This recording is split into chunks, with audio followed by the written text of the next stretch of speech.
Papa, demande un fils à son père, comment fait-on pour être heureux?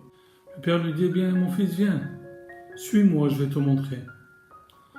Donc le père sort de chez lui, il est assis sur un vieil âne, et son fils est devant en train de marcher. Et lorsque les gens du village les voient arriver, ils s'indignent. Quel père, quel mauvais père!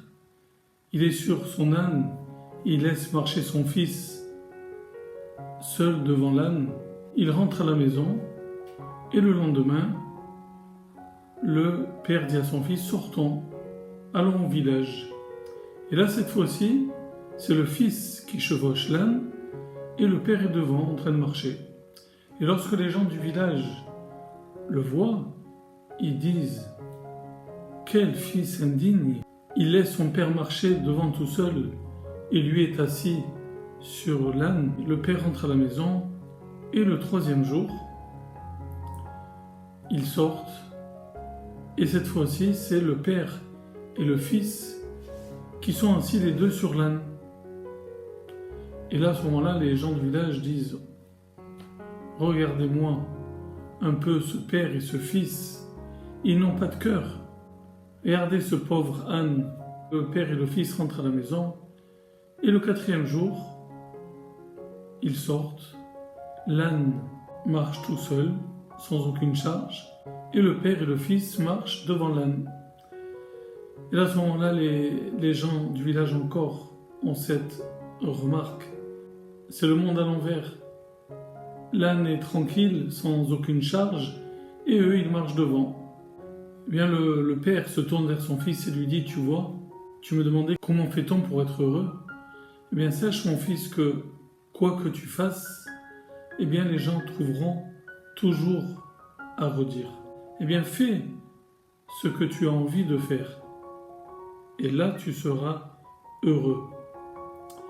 Effectivement, on sait très bien que la critique est facile et que quoi que l'on fasse, nous sommes dans tous les cas critiqués.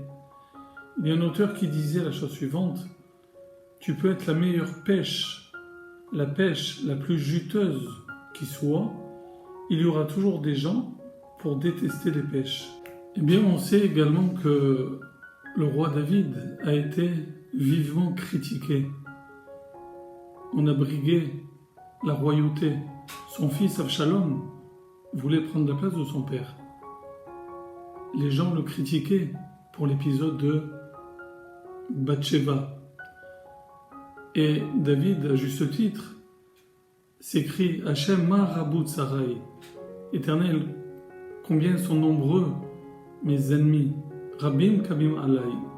Nombreux sont ceux qui veulent se lever contre moi. Mais devant cette critique, comment réagit David? Et c'est une grande leçon. Il s'en remet à Dieu. Il place sa confiance en Dieu. Ve'ata Hashem hagen ba'adi. Et toi, Éternel, tu es mon bouclier. Kvodi umerim roshi. Tu es mon honneur. Et grâce à toi, j'ai la tête haute. Et bien voilà la leçon du roi David. Malgré les critiques, avançons et surtout faisons confiance à Dieu, qui est notre seul bouclier.